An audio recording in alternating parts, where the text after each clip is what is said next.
How you doing anyway? How's it been over? Are you in Ireland? Yeah, up in the northwest area of Ireland. So, all good. Like, well used to this pandemic by now. So, just doing nothing really, which is easy. Have you picked up any new radical hobbies in your time at home? Initially, yeah, when it first started, it was just, oh God, got to do yoga every day, got to exercise every day, got to learn how to cook, got to learn a new language, got to maybe enroll in an online course. So anyway, I kept some of those things, but not Okay. everything. But I've enjoyed it all, definitely. I haven't been living in misery. First of all, I saw on your Instagram that you've just wrapped on Valhalla. Is it the Vikings spin-off? Yeah, just this stint of it, we started it back in August or July. August, I can't remember. But anyway, we finished a number of episodes. We're on a Christmas break, so it Oh isn't wow. finished just on Okay. Christmas. And how has shooting sort of had to change based on sort of COVID restrictions and things like that? Enormously, or we're still doing what we've always done. Like, we haven't like lessened the size of the show, or we haven't done too much of that. It's not like it's just two actors talking to each other now, and Right. you just have to what happens. It's still very, very big, if not bigger than what's usually done. But now we just have to wear masks all the time, and we on Valhalla got tested every 2 or 3 days. So we kind of Wow. just the moment if COVID ever was there, we just caught it, and the person goes home for 2 weeks or whatever. So we had a really, really good system, but all that was learned very quickly, and we didn't even know what it was when it began. Uh, we just aimed to make this show kind of no matter what, and that required a lot of conditions that we just had to get used to. The masks is very, very difficult, and probably the only thing that I'd like to change. I don't mind much of the rest. I don't mind the testing. I don't mind the distancing and stuff like that. But it's just the masks because much of what we do is communicating, and yeah, a lot of it is on radio and stuff. But when you're talking to people, it just isn't the same. Like a lot of what I do is shouting, and that's Yeah. very difficult with a mask. Like your voice does go, and it's just not natural to kind of be shouting into something. So No. that we'd microphones as well, but it's just not the same. Did the crew behind the scenes have to sort of reduce in size? No, not really.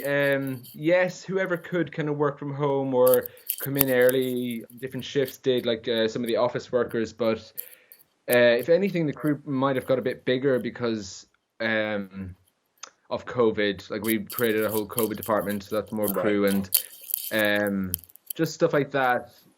It just maybe required a bit more crew, if anything, just to facilitate what we wanted to do. Right. Because on a film set, it does take the crew that's needed to make it. And if you start reducing numbers, then who is going to do the jobs that were once there? And then some people be multitasking, which then takes longer to do things. And reducing numbers didn't really work or wouldn't have worked um, at that moment in time, anyway, for that stint. So you've said your role involves a lot of communication, a lot of shouting. So what does being an assistant director involve? Assistant directing, it is a team, first of all. There's a team of people. It's not just kind of one person idle by themselves. And there are a few positions in it. There is the first assistant director, the second assistant director, the third assistant director, and then beneath that there are trainees. And that's kind of how it's done here in Dublin or in Ireland. But it's done a bit differently in the UK and done differently again in the Okay. States and around the world. But that's what we kind of use is the first AD, the second AD, the third AD, and then a team of trainees, which in the UK you might call the trainees runners sometimes, kind of Oh, just run right. around doing Okay. it. Yeah. And then the first AD is ultimately the head of kind of management on the set and is responsible for orchestrating everything and getting the whole day and job done, as well as scheduling it before we even start shooting. He would be, or he or she would be given a script and break it all down to then assess. Okay, this is going to take like 4 or 5 weeks. This is what we should do. This is how we should shoot it along with other discussions of every other department to see what their requirements are. But he would design a schedule along with everyone else in collaboration and then see it through. So he's kind of person who calls all the shots on set and is the right hand person to the director. So the director might say, I want to achieve this. And the assistant director will be like, okay, here's how we're going to do it. And then maybe direct the crew as to this is what the director wants. This is how we're going to do it. So he's kind of the bridge between the director and all the crew. Never really gets involved with the actors in terms of directing them, but definitely in coordinating the crew big time. And then the second AD does not work on set, works off the set and prepares the next day. So everything Oh, that's going to okay. be coming up the next day, they're typing a call sheet to prepare what's coming basically. And then at the end of the day, that's going to all finalize. This is what we're doing tomorrow, and it's all typed out. So, and that's distributed to the whole crew. But they also do a lot more than that. They kind of are very much in charge of, they oversee the actors in a bigger way, and get them in for fittings, get them in for rehearsals, get them in if all of a sudden you know that a actor needs to horse ride. They kind of coordinate them getting horse riding lessons and bring them in and working with transport. They very much oversee and organize the actors getting ready in the morning in terms of makeup, costume, all that time of where they need to go at what time you're going to have breakfast, and getting them to the set. Whereas the first AD wouldn't have much involvement in that. That's the second AD, and then the third AD, which is what I kind of currently am working at, is just the person who's on set directly beside the first AD, very much doing whatever they've just said. It's kind of how I work anyway. Whatever the first AD says, I then say okay, and then kind of either delegate people to do it or do it myself. As well as that, the third AD on the jobs that I generally work at are very much responsible for the extras or the background. So we would watch a rehearsal of the actors doing whatever they're doing.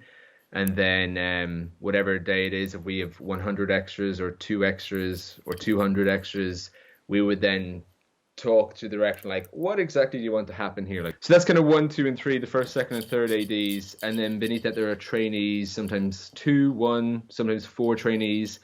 They're kind of doing everything. A lot of communication, like they are getting the actors, they're telling the actors someone's looking for you. They're relaying everything we shout, as in like, okay, folks, quiet everywhere. They're just kind of voices on set, spreading that around. But they literally can do anything. Are you kind of in the middle of that process? Is the dream to be the number one assistant director? It's not my absolute dream, but that is the way it works. You would start off as a trainee, and even there at a trainee level, you would assess, is this game even for me? You kind of get a chance to kind of see it from a nice point of view. And then if you are kind of serious about it, then you would consider kind of doing the work to become a third AD. And then if you're at a third AD, you're probably more than likely going to climb the ladder. It's not definitely mine, because one thing that just lacks for me is just the creativity of it. There is creativity in it, in that you get to direct the extras and create a scene and collaborate with very, very creative people. And even solutions to problems is a big part of what we do. And that can be very creative sometimes. Just a solution might not even exist, and you have to think about it or come up with it. And you get a bit of satisfaction when that happens in terms of creativity. But if I were to become only a first AD and kind of nothing else on the side, or to just do that, it probably wouldn't be satisfying enough creatively. So I kind of want to be more coming up with things like ideas, as opposed to just kind of making them happen. So But that's me. Are you a writer or director, photographer? What is your kind of creative Neither, outlet? but none of those yet. But I'd like to be. I kind of want to do all of them, but I'm very, very critical, so I don't want to do it rushed, or I kind of just want to do it right Yeah. or good. Like I did do directing in college and everything like that, and just the short film I made, hated it, wasn't passionate about it, and then it takes a lot for me to say that oh, that's a really good film. So I'm gonna wait until I have a really good film, or I have a really good book or anything, or a screenplay. So it's kind of like always at the back of my head. But in the meantime, I'm learning loads by assistant directing, and I enjoy it thoroughly. I just don't want it to be the only thing that I'll do. So Yeah. the creative side of me is always bubbling away behind me. Good. I'm sure you'll get that light bulb moment soon. Yeah. And speaking Soon of enough. college. Is that how you kind of got into film? Was that your route in? They were kind of going two things at once. Um, I was an extra years ago when I was 16 or even younger, just because I was obsessed with film and how it was done and the magic of it. I just wanted to see how it was done. I just couldn't understand how people could fly in a film and magic and all of that. And Lord of the Rings had me obsessed, and I would Yeah, just watch behind the scenes of everything and Harry Potter and just completely needed to know how these things were done. So then the only route in was to be an extra at that age on anything. So I would get my mum to ring people who might know people just that heard about a film being shot. And like, no, no, no. And eventually did get on set. And then it was just like, oh, I love this, love the energy of it. And then I was kind of on a show doing horse riding with them for a little bit longer. And after they were done with that, I had just asked them, can I just stay and help you for free and just be here? And I did that for a little while, but I was still in school. So that kind of happened as well as school. And then it became more real that this could be an actual career, because before that, it was just like a fantasy world that, yeah, yes, that's nice to be interested in, but that is not a career, or that it's not like, there is no way to do that. If you yeah, happen to fall, fair enough, but there's no like go there and then you're sorted for the film industry. So I didn't know anybody in it. So I didn't even know how to really get onto set. And then eventually did find a course. I kind of got my parents, yeah, if that's what you want to do it, which is probably what not a lot of people probably get that approval. They probably would, a lot of parents would prefer to get more steady income or a steady job, but they yeah. said to go for it. So I did that, and I didn't get into the National Film School first time around in Dublin. I went to a cinematography course, kind of did a portfolio, and then I went to Dunleary, which is where the film school is, for 4 years. And but throughout all of that, the people who had taken me for that kind of work experience, a few weeks, did ring me every couple of months to see if I could help them on such a job, such a commercial. Oh, there's a film happening. Can you come out for 3 days? So that was happening throughout all of college. And some of those jobs were, one of them was 7 weeks, where I took 7 weeks of college, which was Wow. not good. And even though I got the, yes, do that, but you better do all the assignments and stuff, I just didn't and couldn't. So it wasn't probably the best thing to do. It was to do days here and there, but the balance might have started to go too much working and less college. And then I was just always arguing with either myself or people that, like, this is what I'm training to do, and the offers are coming up now, and you want me to come in just to listen to that one lecture and blah blah blah. So that for years, and then college ended, and the people and who I'd met through all those jobs kind of used to call me straight after college, and it's been fairly good since then. But I wouldn't say it was because of college that I got those jobs. But I do work now with people who just did that course or other courses, and a lot of it is connection. I know them, so I might have got them onto a film set, and that's what you just need to do, is really get onto a film set and kind of prove your whatever. So college can be helpful, but it isn't necessary. And And even now, I'm not sure what I've taken. Like, I'm not at work thinking, what did we say in college? Like, to remind me how to do my job or anything.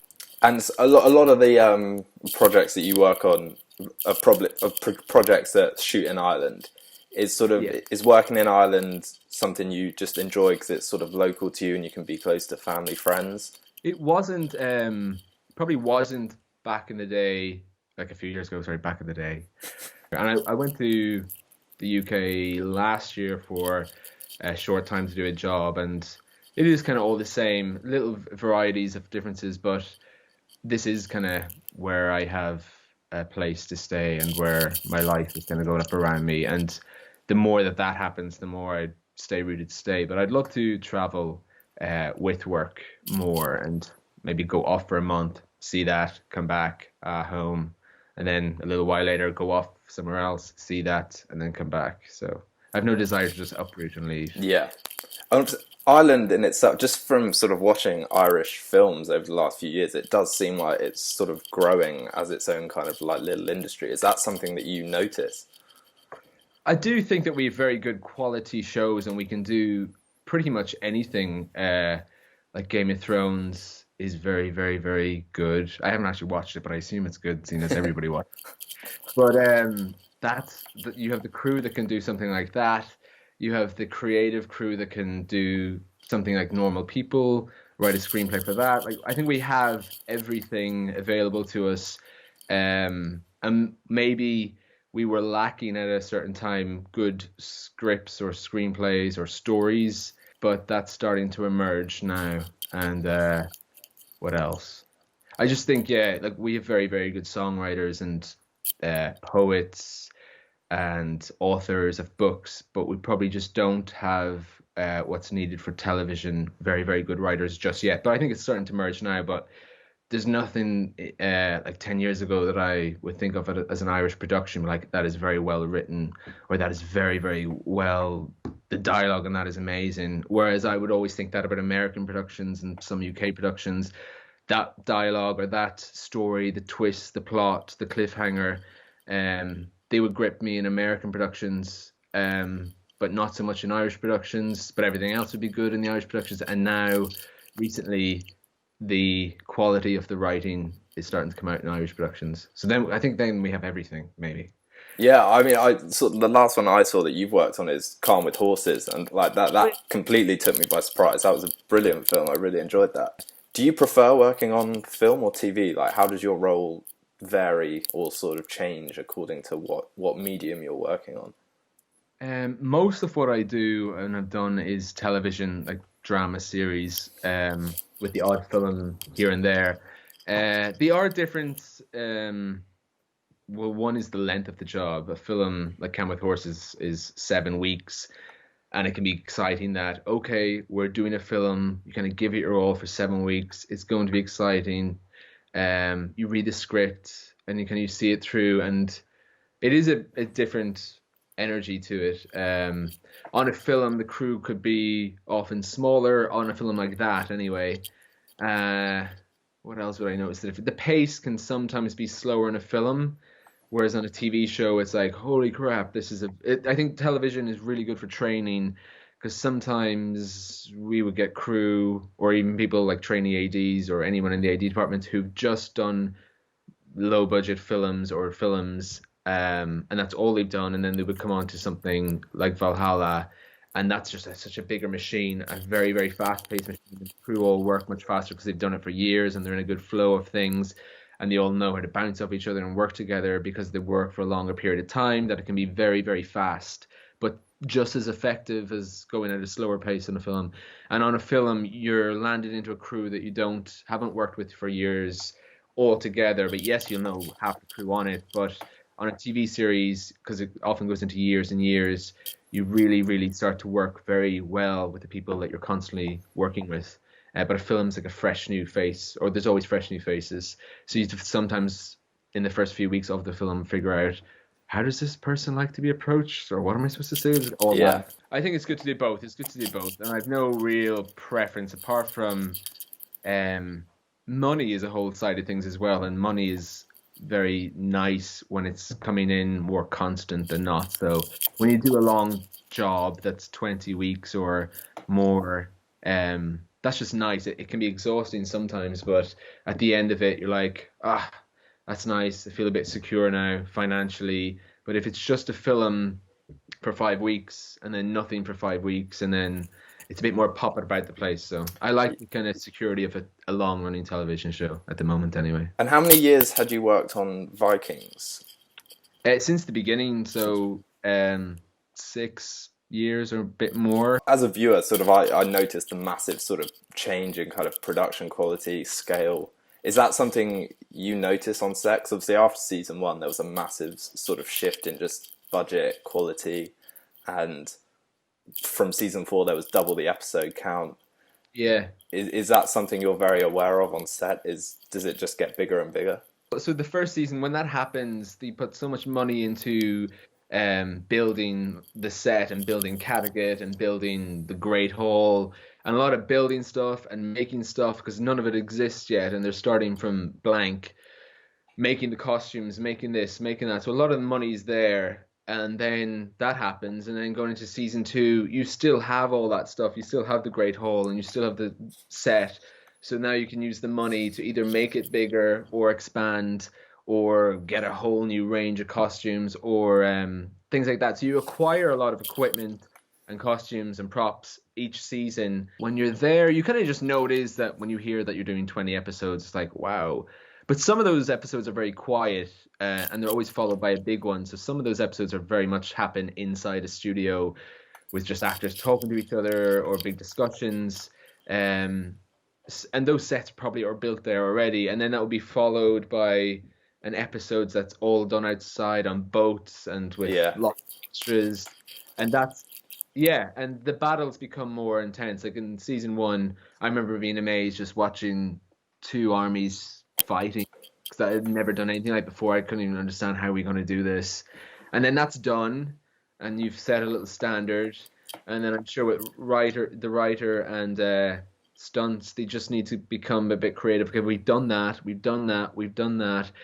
What are we going to do with this battle? And then they would have to kind of up the game. So you would see it in the writing as well, like, wow, we're attacking Paris. But 2 years ago, like we were on a beach and now we're doing a whole city Yeah. with fire. How are we going to do that? So, and then that's done. And then the next year, oh, we're doing fire and something, something. So it just keeps getting added on. Yeah. But you come very used to the whatever became the standard. So if you were just to do season one and then go on to season six, it would be like, holy crap, what just happened? Yeah. But it is cool because you're there watching it in an everyday kind of way. So And with TV, obviously, sort of directors do different episodes. And yeah.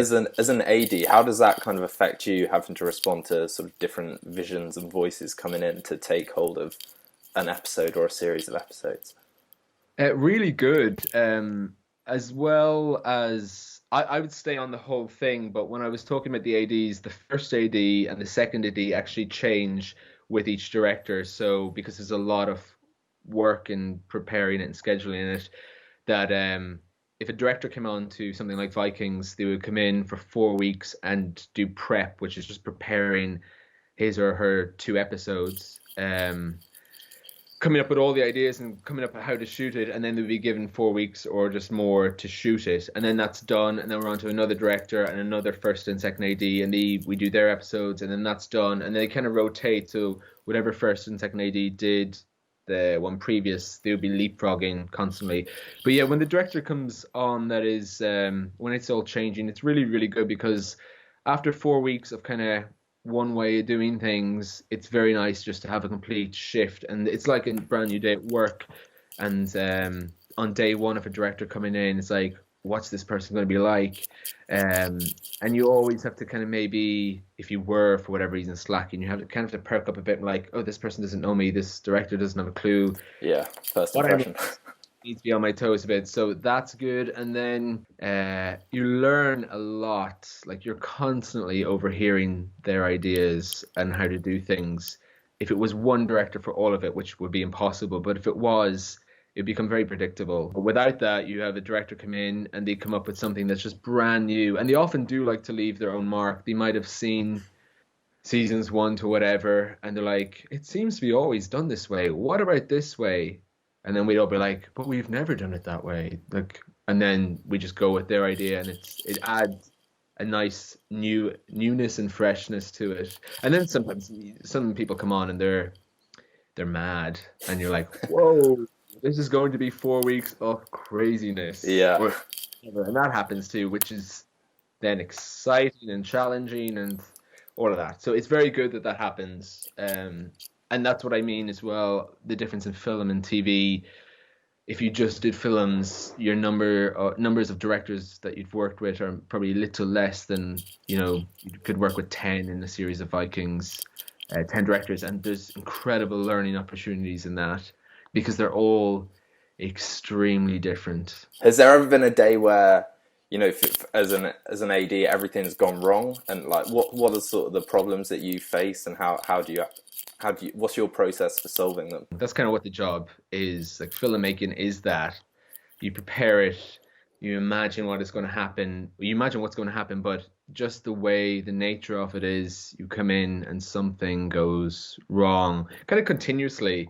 The weather is a huge thing because we can't control it. We might all be on boats in the middle of a lake, and the biggest rain shower imaginable could come down, and I've seen little mini tornadoes and everything like that. So those kind of things, um, where it would stop shooting and we wouldn't be able to do anything, or things blowing away, like marquees blowing away, Wow. and they're like, oh my God, like all the extras' clothes are in there or their bags are in there. How are we going to get them back? Blah, blah, blah. All that kind of stuff. God, like there's a lot. But yeah, it's all things going wrong constantly, especially on big outdoorsy shows. Accidents happen a lot, or people feel sick, or dizziness, fainting. Those kind of things you're dealing with regularly enough. But throughout it all, then you learn what kind of not to do as well. You know that, okay, if we light those fires, someone's going to faint. Let's Yeah. kind of have a back plan, or you learn a lot. Again, with a TV series and a long thing, a long job, you see a lot of what not to do, or some problems repeat themselves, and you eventually have to say, how do we fix this? This happens every time. We always go out on the boat and it always does this. How do we just fix this? So there's lots of stuff like that. But there's no one way of dealing with these things. It's very much a don't panic approach. It's the only way it would work effectively. So something happens, even like things going on fire even happen. So it's like, oh, there's that building on fire. What do we do? Yeah. As opposed to like, oh my God, it's all going wrong. You kind of go in with the idea that it more than likely will go wrong, so be ready to quickly act effectively. So you kind of just deal with it as it's happening. I know I need to call the ambulance. I know I need to call this. I know I need to stop everything. I know I need to evacuate. I know I need to do this. That all comes very, very natural to you when you've done it a while.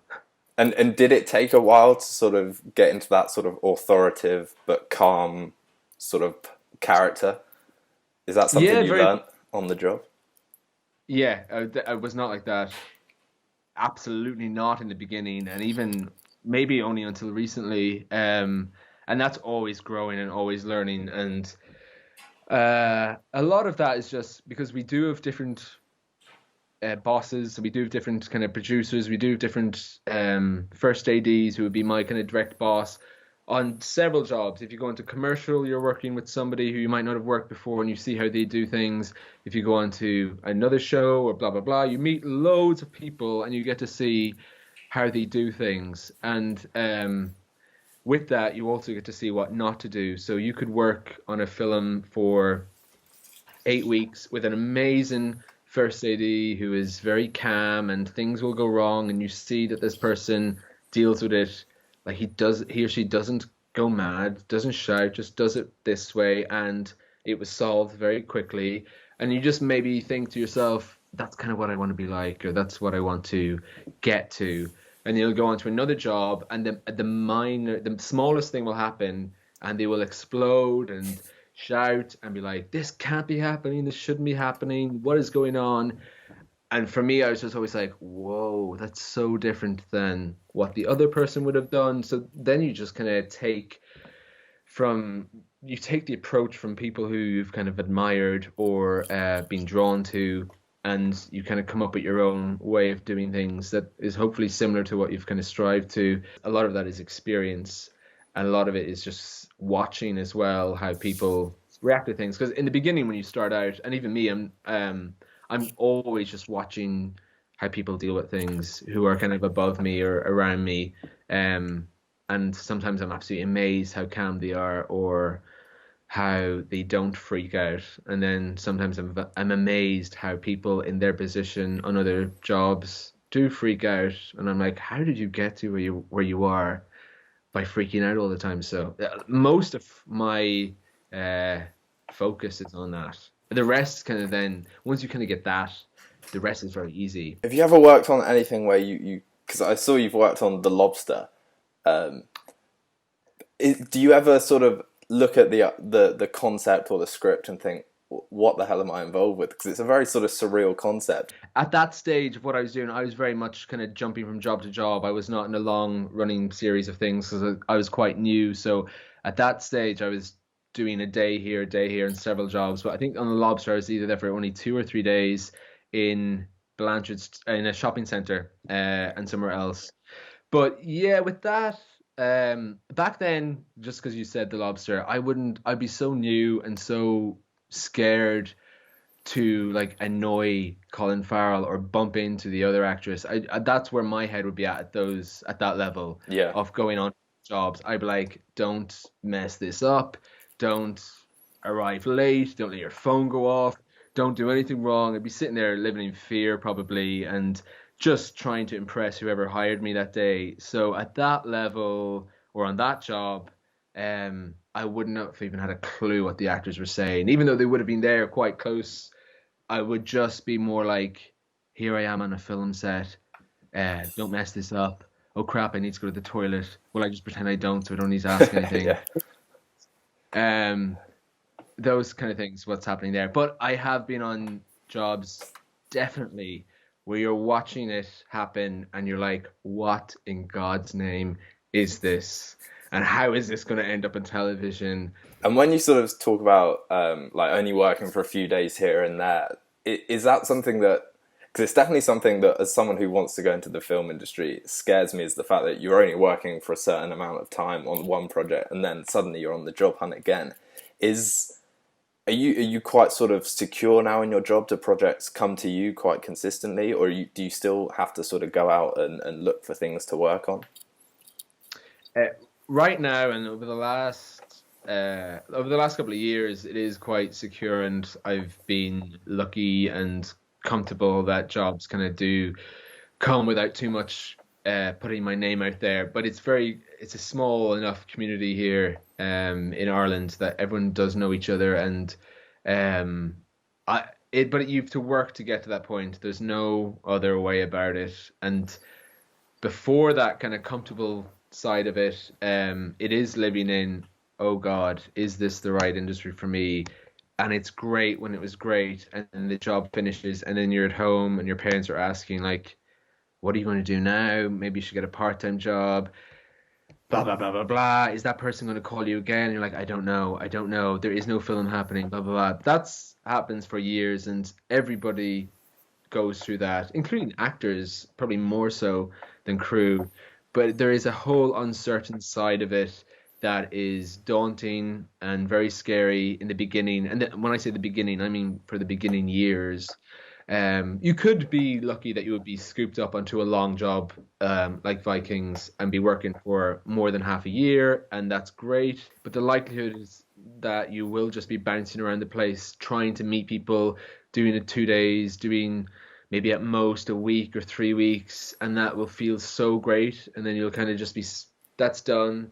And there'll always be a bit of competition in the beginning as well. You'll kind of work with three people on that job for 3 weeks, and then you'll all realize together that, oh, the three of us are going to be unemployed together in a couple of days. And then you'll hear that a job is happening, and you'll all kind of be scrambling to contact the one person, and then you'll hear that only one of what they only look for one person, and there's all of that.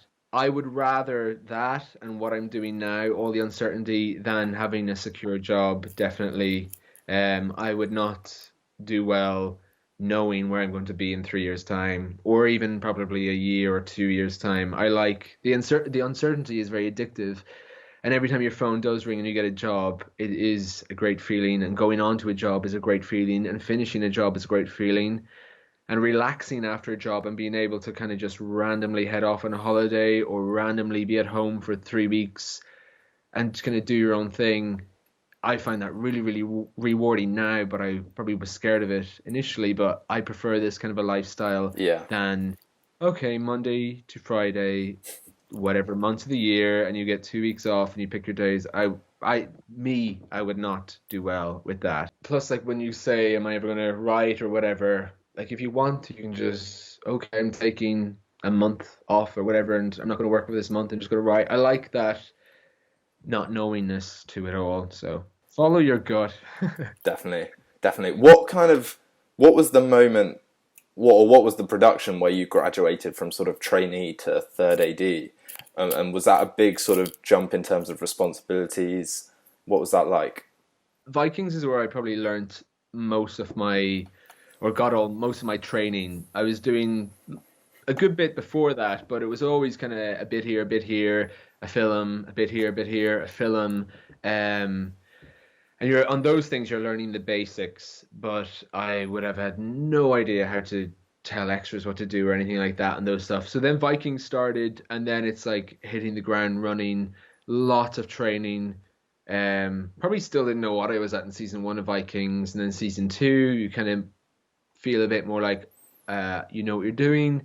And season three, and then because I kind of done it for so long and I started so gradual into it, in if you were to look back, you'd be like, Jesus, I've been a trainee for like 7 years or more. Surely it's time to upgrade now. And then I just loved Vikings so much that I didn't want to leave it, so I'd be happily be a trainee on it to the very end. The opportunities did come up where people would ask me, "Do you want to be a third AD on a film that's 4 weeks, but it means you can't do Vikings?" And then it was like, that's nice to be asked, but this is like half a year's work. I'd rather stay because the learning is just so intense. Um, and I know that yes, the responsibility to be big in the film is a good opportunity, but I just wanted to stay at Vikings because I had such great teachers on that. Learning from the best of the best in the world, I would deem some of them. So I stayed a trainee quite long, and then I somewhere on Vikings. Toward the end, I was the third AD on two small kind of independent films. So that was my first kind of, you are the third AD on this Yeah, film. You are the third AD in this film. And that was all good, but it wasn't humongous. There wasn't like loads of extras. There wasn't a big crew. But in Vikings, if the third AD is not in or needs to go somewhere, the trainees kind of jump up and they become the third for the day. Or if there's two units or a few things happening, the trainees get the chance to step into those shoes, try it for not even try it for a day, do it for a day, and then the next day they're back in their kind of more comfortable position, and they get to gradually see what it's like to become a third AD. And likewise, now that I'm a third AD, if the first AD is not there or has to do anything or needs to go to a meeting, then I step up to become the first AD. So I get to do it kind of in little drips and drabs and yeah. really learn in a non-daunting way. And then, sorry, towards the end of Vikings for season six, the final season, the third AD who was on it for most of it left, and I then kind of jumped up and became the third AD for Vikings Oh wow. towards the end for the last number of episodes. Do you find yourself more invested in a project if it's something like Calm with Horses and it's sort of all Irish cast shooting in Ireland with presumably an all Irish crew? Do you find yourself like more attracted to projects that sort of showcase the Irish identity in some capacity? Often it's if it's written well. Like Camp with Horses is an amazing script, and it's written by I think an English person, Joe Murtagh, Yeah, based on an Irish book. But when you read that, you're like, wow, this has really, really got a realistic take on Ireland. And the director on that was incredibly lovely, just a very, very nice, genuine person and very young. So on that, I remember being very passionate because I kind of wanted to have his back, and I just knew that this is his first feature and the pressure of it, and I didn't want it to go to waste because the script is so good. um, I didn't want it to all go belly up because then it's such a wasted opportunity. So when you have like the ingredients for it to be epic, then it's like we have to do this right. We have yeah, to do this right. And if it's going wrong. It is like, come on, like this is good stuff. Let's just do it right. And then the attitude can seep in if it is just written or if it's just silliness on a page. The passion is not there because you're watching the actors say these lines that are just unimaginable that any human being in the world would ever say a line like that. yeah. But when you read it and it's like, holy Moses, let's really give it our all. Definitely, I would be affected by that. Definitely, yeah. And can you tell like the quality of something in the process of making it, or is it really kind of like once you leave, you just have no idea how it's going to look at the end of the day? I used to ask that to everybody, like in many years starting out. Any crew members who were like uh, a larger age than me, I was like, so when you worked on like Braveheart, did you know that it was going to be big? And when you worked on that, did you know? Like, can you tell? And I don't think you can. Actually, yes and no. I think I did know that Cam with Horses would be very, very good. You just know, because you'll watch some scenes or you'll see Cosmo acting, and then you're like, it's undeniable, no matter what way this is edited or no matter what happens after this, that anyone could argue that this is great stuff. And this, yeah, I think from the script you can tell if it's going to be good, but it's not a guarantee. But the script is the best indicator for that. And then it's about, I think it's about the actors, the direction and the actors portraying it. And once you see both of that, you're like, it doesn't really matter what the camera is, how it looks.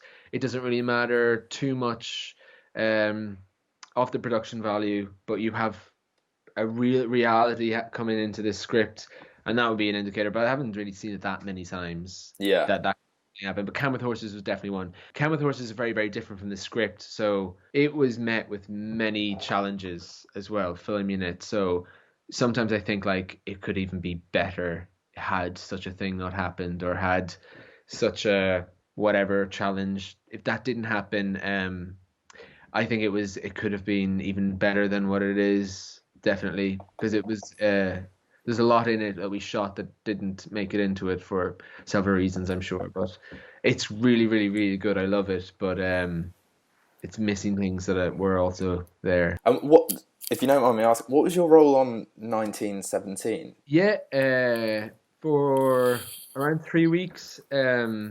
I have a friend who worked with me on Vikings a couple of years ago. She went to the UK a couple of years ago and done big stuff like Dumbo and Fast and the Furious and things that are shot on big budgets in Pinewood. She'd done those for years, and then she just texted me because she knew that I finished Vikings, asking would I have any interest going over to work on a job. Rented a car, ended up there, and she wouldn't tell me barely anything because no one had the script of that. It was very, very top secret.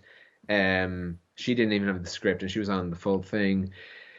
So she just said, like in phone calls leading up to it, that Sam Mendes is directing it, and I'm not really a film buff in terms of mainstream films. I could probably name you lots of like festival-winning films, but whatever's in the cinema, I probably don't know. Right. But anyways, Sam Mendes, I just knew that he was. I actually didn't know what it was. Googled him. I was like, oh yeah, I've seen some of these. In fact, I've seen none of them.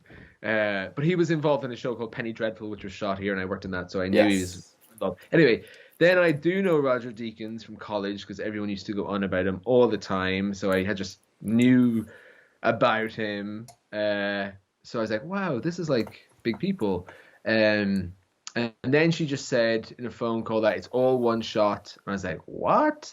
And then that it could only be shot in the sunlight. And I was like, what? This is going to be crazy. It had a big, big crew, like really big crew. And what I would do in Valhalla or what I would do in Vikings, there were three of those roles because there's so much extras. Like on Wow. Vikings, you just get like 30 minutes to tell all the extras what to do and get them to do all this. But on that, you were doing that for days, just telling extras what to do. So there was three of us. There was me and two other English people who like did all the Harry Potter, and I learned so much from them. They've like another level of organization. Um, so we were just placing the extras. So one person would say, and there was 600 sometimes. So like, here's 200 extras, here's 200 extras, here's 200 extras.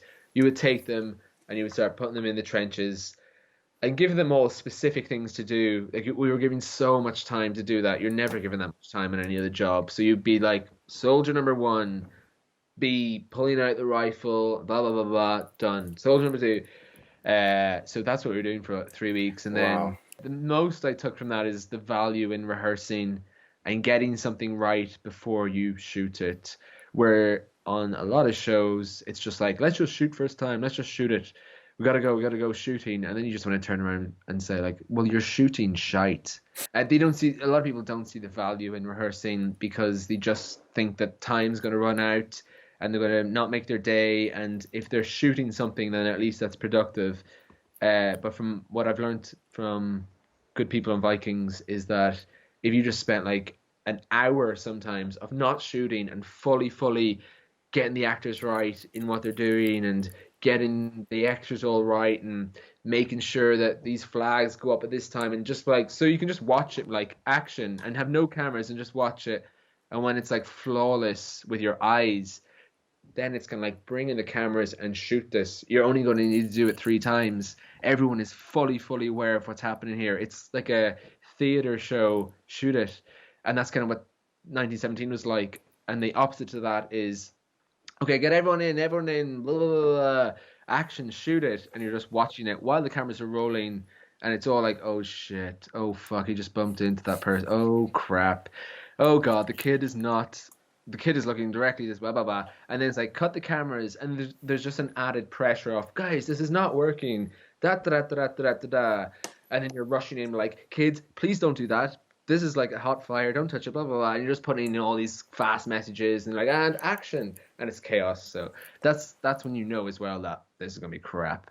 Do you think 1917 was the most pressure on you in terms of the scale of what you were working on and sort of knowing you're working for a revered director and in a different country to where you would normally work?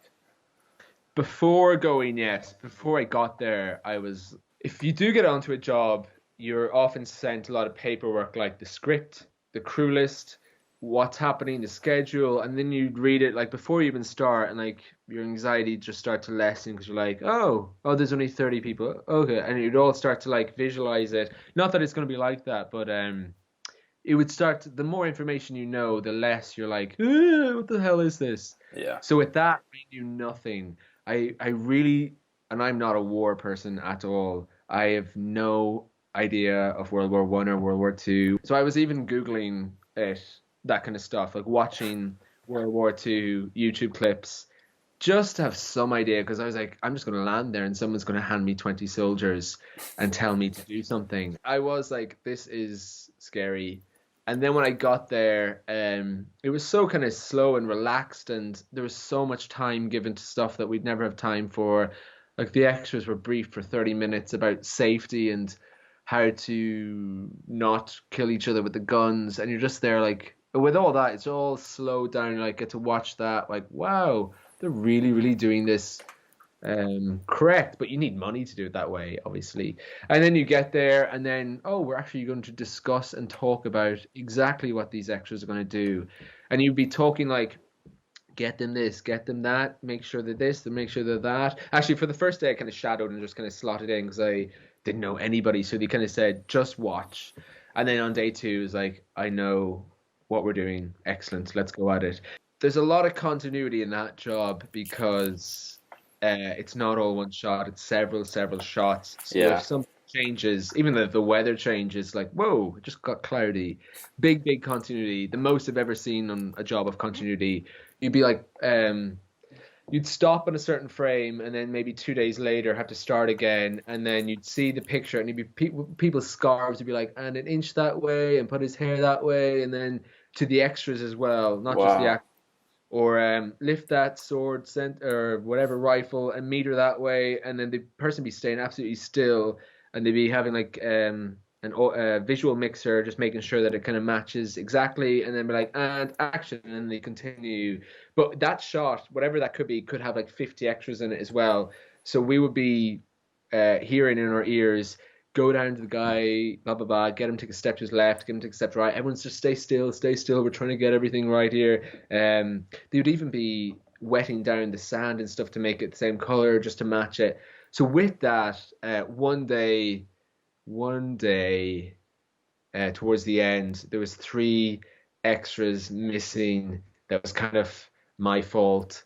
And that was like, everything just zoned in on me. With this, we all took names, which I've never really done before, but they do it on big jobs of like writing down and drawing a map of every extra where they're sitting, and okay, that person's there, and then you walk over there, and it was an enormous task, and we'd have PAs to help us do that, where you'd be in the trenches and you just be like, just take everybody's name and the order they're in, and take everyone's name here and what they're doing, and blah blah blah. So at the end of the day, uh, you'd all like put these maps together, so you could just look at this big map of hundreds of extras names and where they were. And then the next day you'd need all them again. So lots of stuff like that. But anyway, three of these people were missing from like my map.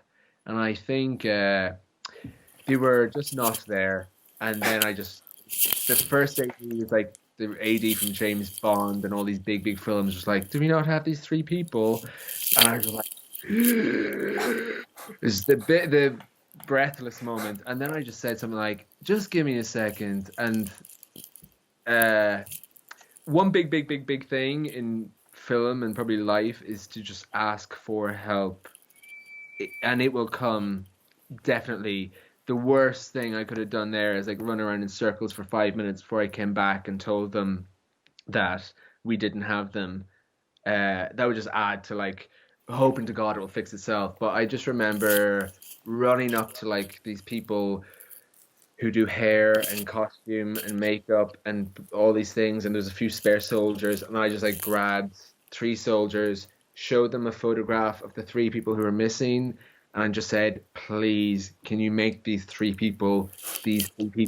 And within minutes I was absolutely amazed. I was just watching like costumes being ripped off them, a yellow scarf going over there, makeup being done, and the blood is also exact. This is near the hospital tent at the end. Right. A spar going on, blah blah blah blah blah, and like within minutes, they were identical. Might have just been two people, identical. And then I'm just coming back like, here they are. Sorry, they were in the toilet.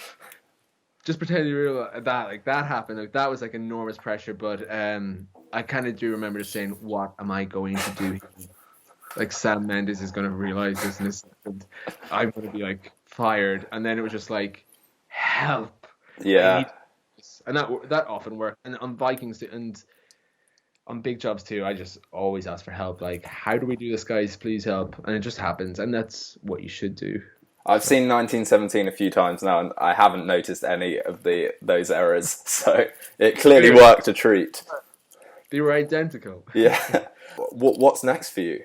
Presumably the rest of the first season of Valhalla. Valhalla when it starts again, and commercials maybe in January and February. But right now, just relaxing. But I'm already starting to think like I do want to go back to work. It's very addictive, very addictive. The intensity and energy of filmmaking. So it's nice to relax, but then you just kind of want to get into some madness again. But yeah, Valhalla is the next thing, and probably will do that for most of next year if all goes well.